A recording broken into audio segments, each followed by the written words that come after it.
ብልህነት፣ ትብብር፣ እቅድና መተማመን በአንድነት ሲሰሩ እንኳን ለመልካም ነገር ለመጥፎ ተልዕኮም ሊሳካ እንደሚችል የሚያሳይ የፊልም ዘውግ ያለው ነውና ተከታተሉን፣ የትም እንዳትሄዱ። ዴቢ ኦሽን የሟች ዳኒ ኦሽን ታናሽ እህት ስትሆን በእስር ቤት ውስጥ የቅድመ ምህረት ችሎት ፊት ትቀርባለች። ከእስር ቤት ከተለቀቀችም በኋላ ከወንጀል ታሪክ ያላቸው ሰዎች ጋር እንደማትገናኝ ቃል ትገባለች። ይህም አብዛኛው የቤተሰቦቿ አባልን ያካትታል። ምክንያቱም ዴቢ ራሱ ወንድሟን ዳኒ ኦሽንን እንኳን ወንጀለኛ ብላ ትጠራዋለች። ነገር ግን ከእስር ቤት እንደወጣች ወዲያውኑ የገባችውን ቃል እንደማትጠብቅ ያሳያል። ወደ አንድ ውድ የግብይት መደብር ትሄዳለች። እቃዎችን በማንሳት እንደምትመልስ ታስመስላለች። የሽያጭ ሰራተኛዋ ጋር በመሄድ እቃውን ልትመልስ እንደሆነ ትናገራለች። የሽያጭ ሰራተኛዋ ያለደረሰኝ መመለስ አይቻልም ትላታለች። ዴቢም የተናደደች መስላ እቃውን ተዩ እሄዳለሁ አለቻት። ዴቢ በቀላሉ እቃዎቿን ይዛ ከመደብሩ ወጣች። ከዚያም ወደ አንድ ውድ ሆቴል ትሄዳለች። አንድ ጥንዶች ሆቴሉን ለቀው ሲወጡ በስውር ታዳምጣለች። ከዚያም ለሆቴሉ በስልክ ደውላ የእነሱ ቆይታ በአንድ ቀን እንዲራዘም ታደርጋለች። አገልጋይቱም ክፍሉን እያጸዳች ሳለ ዴቢ እንደ እንግዳ በሚመስል ሁኔታ ወደ ክፍሉ ገብታ ቀኑንና ሌሊቱን በሙሉ በዚያ ውድ ክፍል ውስጥ እየተዝናናች ታሳልፋለች። ከጥቂት ቀን በኋላም ዴቢ ከቀድሞ የወንጀል አጋሯ ሉ ጋር ትገናኛለች።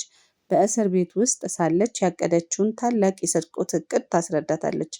እናም በተልዕኮም እንድትሳተፍ ታሳምናታለች። በዚያን ጊዜ ሉ በባሯ ውስጥ ቮድካን ከውሃ ጋር በመቀላቀል ለደንበኞቿ በመሸጥ ትንሽ የማጭበርበር ንግድ ስራ ውስጥ ተሰማርታ ነበር። አንድ ቀን ዴቢ የወንድሟን ዳኒ ኦሽንን መታሰቢያ ስፍራ ለመጎብኘት ስትሄድ አረጋዊው ሩበን ያገኛታል። ሩበን ከዚህ አደገኛ ስራ እንድትቆጠብ ሊያሳምናት ይሞክራል። ነገር ግን ዴቢ ውሳኔውን አስቀድማ ወስና ስለነበር እቅዷን ለመተው ፈቃደኛ አይደለችም። ከዚያም ዴቢና ሉ ቡድናቸውን ማጠናከር ይጀምራሉ። በመጀመሪያ ሩዝ ዋይል የተባለች የቀድሞ ታዋቂ ፋሽን ዲዛይነር ያስገባሉ። ሩዝ በታክስ ዕዳ ምክንያት በከፍተኛ ችግር ውስጥ ትገኛለች። ቀጥሎም አሚታ የተባለች የጌጣጌጥ ሰሪና የዴቢ ጓደኛ ትቀላቀላለች። አሚታ እናቷ ቤት ወጥታ ራሷን ችላ ለመኖር የምትመኝ ሴት ናት። ከዚያም ናይን ቦል የተባለች የኮምፒውተር ስርዓትን የምትሰብር እጅግ ብልህ ሀከር ቡድኑን ትቀላቀላለች። ሌላኛዋ ኮንስታንት የተባለች የጎዳና አጭበርባሪ የኪስ ሌባ እንዲሁም በተለያዩ የእጅ ብልሃት ዘዴዎች የተካነች ሴት ናት። በመጨረሻም ታሚ የተባለችው የዴቢ የቆየች ጓደኛ ቡድኑን ትቀላቀላለች። ታሚ በውጪ በጣም መደበኛ የቤተሰብ ህይወት የምትኖር ብትመስልም በስውር የተሰረቁ እቃዎችን ከቤቷ ሆና ትሸጣለች። እንዲህ በማለት እንግዲህ ዴቢ ኦሽን ከተለያዩ ችሎታ ካላቸው የተውጣጡ 7 ሴቶችን በመሰብሰብ የታሪኩን ታላቅ ተልዕኮ ለመፈጸም ዝግጁ ትሆናለች።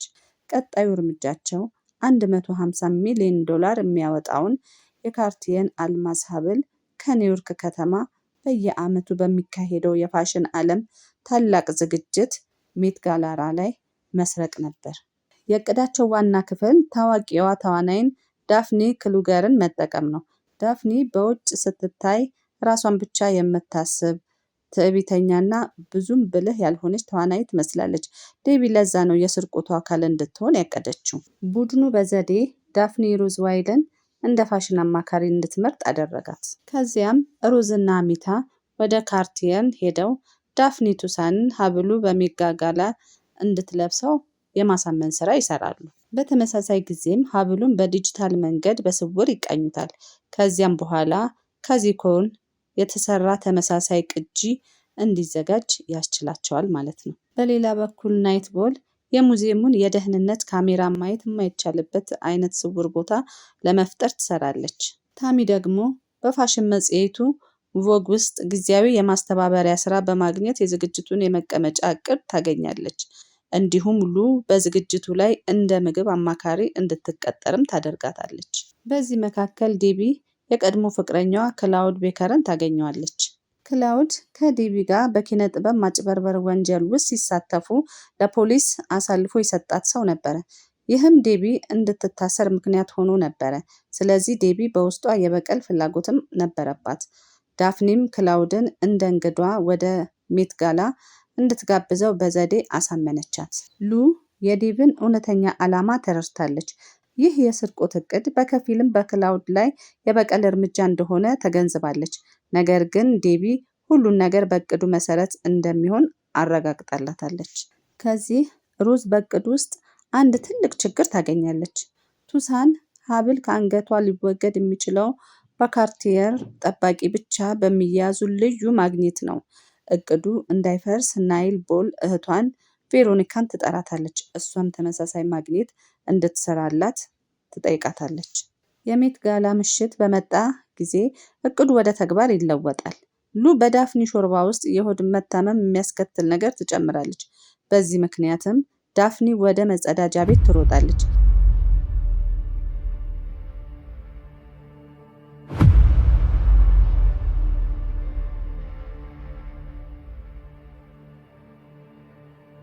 በዚያም ኮንስታንስ በፍጥነት ሀብሉን ካንገቷ ታወጣዋለች።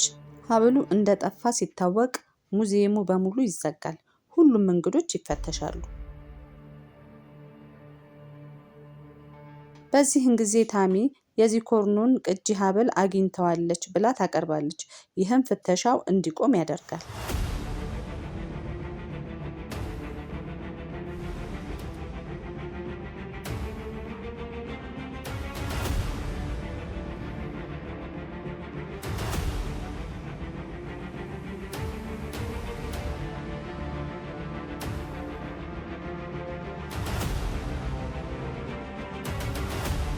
እውነተኛው ሀብል ግን በአሚታ እጅ ይደርሳል። እሷ ሀብሉን በመበታተን ወደ ትንንሽ ብዙ የጌጣጌጥ ክፍሎች ትቀይረዋለች። ከዚያም ኮንስታንስ እያንዳንዱን ክፍል ለቡድኑ አባላት በስውር ታከፋፍላለች።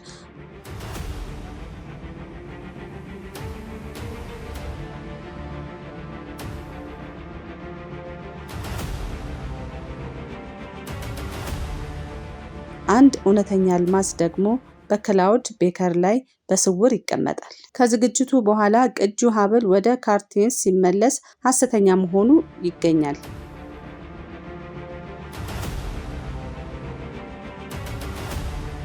ስለዚህ ጆን ፍሬዘር የተባለ የመድን ማጭበርበር መርማሪ ይጠራል።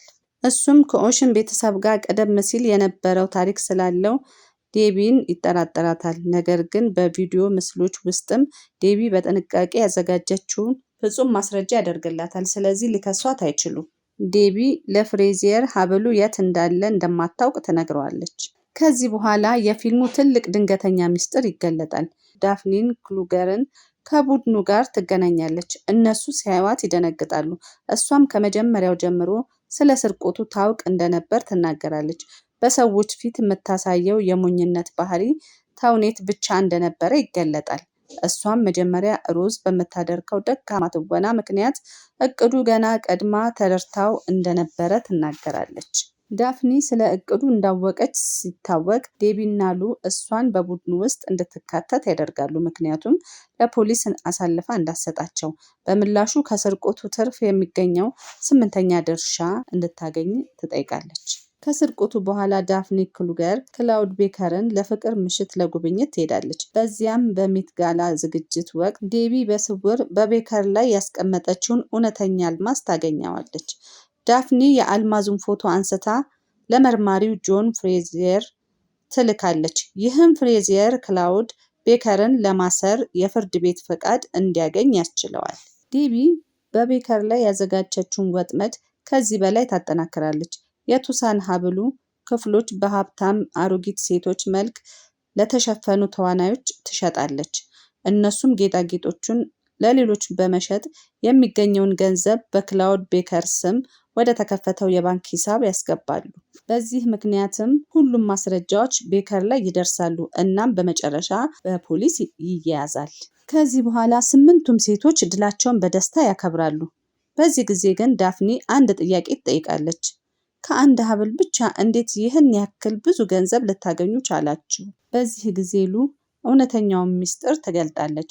ሁሉም ሰው በቱሳን ሀብል ላይ ብቻ ሲያተኩር፣ ቡድኑ ሌላ እጅግ ትልቅ ስራ አከናውኖ ነበረ። የሜት ጋላውን ቦታ ሲፈተሽ ሰዎች ሲወጡ ሉ እና የዳኒ ኦሽን የቀድሞ ቡድን አባል አስገራሚውን በሙዚየም ውስጥ የአውሮፓ ንጉሳዊ ቤተሰቦች ያበደሩትን እጅግ ውድ የሆኑ ጌጣጌጦች ከትዕይንቱ ማሳያ ያወጣሉ። በምትኩ አሚታ የሰራቻቸውን ተመሳሳይ ቅጂዎችን ያስቀምጣሉ። ስለዚህ ቡድኑ የቱሳን ሀብሉን ብቻ አልሰረቀም፣ ከዚያም የበለጠ ዋጋ ያላቸው ንጉሳዊ አልማዞች ጌጣጌጦች ወስዶ ነበረ። ይህ ነበር እውነተኛ ታላቅ ድል። ከተሳካው የስርቆት በኋላ የቡድኑ አባላት ሁሉም በየራሳቸው መንገድ ይሄዳሉ። አሚታ በዴቲንግ አፕ ላይ ከተዋወቀችው ወንድ ጋር ወደ ፓሪስ ትጓዛለች።